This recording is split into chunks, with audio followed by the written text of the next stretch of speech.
Hi viewers, welcome to ரீகன் சேவை. நாம் இன்றைக்கி பார்க்க போகிற வீடியோ என்னென்னா, மெட்ராஸ் ஹைகோர்ட்டில் வந்து டிகிரி முடித்தவங்களுக்கான வேலைவாய்ப்புக்கான அறிவிப்பு வந்து இன்றைக்கி வெளியிட்டிருக்கிறாங்க. இந்த டீட்டெயில்ஸை பற்றி தான் நாம் இந்த வீடியோவில் பார்க்க போகிறோம். இந்த வீடியோ பிடிச்சிருந்தால் லைக் பண்ணுங்கள், ஷேர் பண்ணுங்கள் மற்றும் மறக்காமல் சப்ஸ்கிரைப் பண்ணுங்கள். வாங்க வீடியோக்குள்ளே போகலாம். மெட்ராஸ் ஹைகோர்ட்டில் வந்து பார்த்திங்கன்னா 11/7/2024 அன்னைக்கு வேலைவாய்ப்புக்கான அறிவிப்பு வந்து வெளியிட்டிருக்கிறாங்க.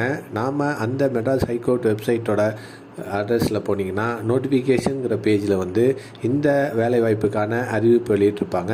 இது முழுக்க தொகுப்பூதிய அடிப்படையில், அதாவது கன்சால்டேட்டு பே முறையில் இந்த வேலைவாய்ப்பு வந்து போட போகிறாங்க. இது வந்து ஒரு டெக்னிக்கல் மேன்பவர் இ சேவா கேந்திராங்கிற மேன்பவர் ஏஜென்சி மூலமாக இந்த வேலைவாய்ப்பு வந்து அறிவிச்சிருக்கிறாங்க. இது அனைத்து மாவட்டங்களிலும் உள்ள கோர்ட்டில் வந்து பார்த்திங்கன்னா இந்த இ சேவா கேந்திரா வந்து அவைலபிளாக இருக்கும். அந்த இதில் தான் இவங்க போஸ்டிங் போட போகிறாங்க. இதற்கான முழு டீட்டெயில்ஸும் வந்து பார்த்திங்கன்னா www.mhc.tn.gov.inங்கிற வெப்சைட்டில் போயிட்டு நாம் தெரிஞ்சுக்கலாம். இதற்கான அறிவிப்பு வந்து வெளியிடப்பட்ட தேதி வந்து பார்த்திங்கன்னா 11/7/2024. இதை ஆன்லைனில் வந்து முழுக்க அப்ளை பண்ணணும். இதற்கான last date of submitting application வந்து பார்த்திங்கன்னா 18/7/2024 நாம் இந்த வேலைவாய்ப்புக்கான அப்ளிகேஷனை சப்மிட் பண்ணணும்னு சொல்லியிருக்கிறாங்க. இது பியூர்லி மெரிட் பேசிஸில் மட்டுமே இந்த வேலைவாய்ப்பானது நடத்தப்படும். இது ஒன்லி டெஸ்க்டாப் ஆர் லேப்டாப்பில் வந்து நாம் வந்து அப்ளை பண்ணலாம் அப்படின்னு சொல்லியிருக்கிறாங்க. இந்த அப்ளிகேஷனுக்கான சில டேர்ம்ஸ் அண்ட் கண்டிஷனும் கொடுத்துருக்குறாங்க. இதை நீங்கள் மறக்காமல் இதை ஃபுல்லாக படித்து பார்த்துட்டு இந்த வேலைவாய்ப்புக்கான முழு தகுதி பெற்றவங்க நீங்கள் இருந்தீங்கன்னா நீங்கள் இந்த வேலை வாய்ப்புக்கு அப்ளை பண்ணலாம். இதில் வந்து பார்த்திங்கன்னா என்ன போஸ்ட்டு போட போகிறாங்கன்னு பார்த்திங்கன்னா டெக்னிக்கல் மேன் பவர் வேலைவாய்ப்புக்கான அறிவிப்பு வெளியிட்டிருக்காங்க. இது கோர்ட்டில் உள்ள இ சேவா கேந்திரா அப்படிங்கிற இதில் வந்து போட போகிறாங்க.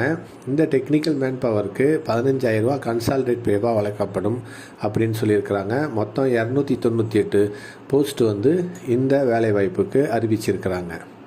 இது டிஸ்ட்ரிக்ட் வைஸாக உள்ள கோர்ட்டில் வந்து எத்தனை வேக்கன்சி இருக்குது அப்படின்னு சொல்லியிருக்கிறாங்க.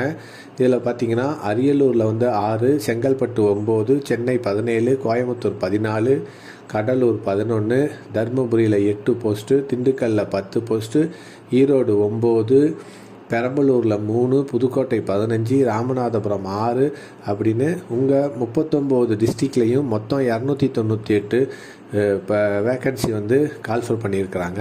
இதற்கு வந்து பார்த்திங்கன்னா குவாலிஃபிகேஷன் என்னன்னு பார்த்திங்கன்னா இந்த வேலைவாய்ப்புக்கு 35 வயதுக்கு உட்பட்டவராக இருக்கணும். 35 வயதுக்கு மேலே இருந்துச்சுன்னா உங்களுடைய அப்ளிகேஷன் நிராகரிக்கப்படும் அப்படின்னும் சொல்லியிருக்கிறாங்க. இதுக்கு எஜுகேஷன் குவாலிஃபிகேஷன் வந்து பார்த்திங்கன்னா BSc computer science, BSc information technology, BCA, BE computer science, BTech, MCA, MSc computer science, ME computer science, MTech, MSIT முடித்தவங்க இந்த வேலைவாய்ப்புக்கு அப்ளை பண்ணலாம். இது முழுக்க கம்ப்யூட்டர் பேஸ்டு ஒர்க்காக இருக்கும். இது பொதுமக்களுக்கு சேவை செய்யும் மனப்பான்மையில் இந்த வேலைவாய்ப்பு வந்து அறிவிச்சிருக்கிறாங்க.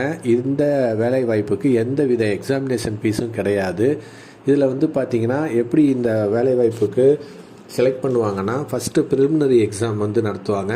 அது வந்து பார்த்திங்கன்னா உங்களுடைய எஸ்எஸ்எல்சி, 12th, டிப்ளமோ, யூஜி, பிஜியோட மார்க்கை வச்சு 1:10ங்கிற பேஸில் உங்களை இன்டர்வியூக்கு கூப்பிடுவாங்க. அதில் வந்து உங்களுடைய mental alertness, computer skill, communication skill, politeness போன்றதெல்லாம் செக் பண்ணி இந்த ப்ரிலிமினரி இன்டர்வியூவில் நடத்துவாங்க.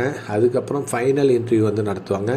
இந்த ஃபைனல் இன்டர்வியூவில் வந்து பார்த்திங்கன்னா 1:3ங்கிற அடிப்படையில் ஃபைனல் இன்டர்வியூ வந்து டிஸ்ட்ரிக்ட் ஹைகோர்ட் அல்லது மெட்ராஸ் ஹைகோர்ட்டில் வந்து இந்த இன்டர்வியூ வந்து நடத்துவாங்க.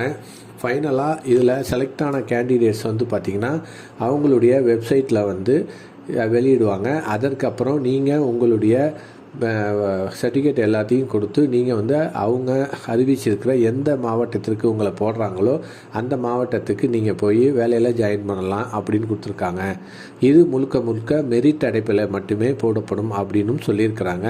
இந்த வேலைவாய்ப்புக்கு தகுதியுடைய நபர்களாக நீங்கள் இருந்தீங்கன்னா நீங்கள் இதற்கான விண்ணப்ப படிவத்தினை மெட்ராஸ் ஹைகோர்ட்டோட அதிகாரப்பூர்வ வெப்சைட்டில் போயிட்டு நோட்டிஃபிகேஷனில் இருக்கும், அதை நீங்கள் டவுன்லோட் பண்ணி உங்களுடைய education qualification with age qualification எல்லாம் ஃபில்அப் பண்ணி நீங்கள் இந்த ஆன்லைனில் அப்ளை பண்ணுங்கள். இது முழுக்க ஆன்லைனில் தான் அப்ளை பண்ண முடியும், ஆஃப்லைனில் அப்ளை பண்ண முடியாது. இந்த மொத்தம் 298 வேலைவாய்ப்பு அறிவிச்சிருக்கிறாங்க. இந்த வேலைவாய்ப்புக்கு தகுதியுள்ள நபர்களாக நீங்கள் இருந்தீங்கன்னா நீங்கள் இந்த வேலைவாய்ப்புக்கு அப்ளை பண்ணுங்கள். இந்த செய்தி தான் இப்போ மெட்ராஸ் ஹைகோர்ட்டில் மூலமாக வேலைவாய்ப்புக்கான அறிவிப்பாக வெளியிட்டிருக்கிறாங்க. இந்த வீடியோ பிடிச்சிருந்தால் லைக் பண்ணுங்கள், ஷேர் பண்ணுங்கள் மற்றும் மறக்காமல் சப்ஸ்கிரைப் பண்ணுங்கள். மேலும் ஒரு புதிய வீடியோவில் சந்திப்போம்.